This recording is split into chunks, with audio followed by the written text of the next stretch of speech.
Hello guys, welcome back to our channel 1-2-Step.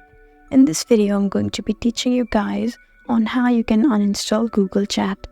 So to do so, first of all, you need to be in the app library and just find Google Chat and just long press it like this.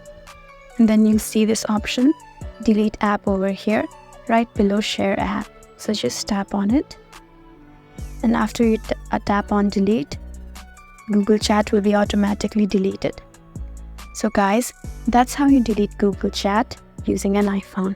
If you found this video helpful, please give a thumbs up and leave a comment down below. If you want more videos like these, then please subscribe to our channel. We'll see you again next time. Thank you for watching.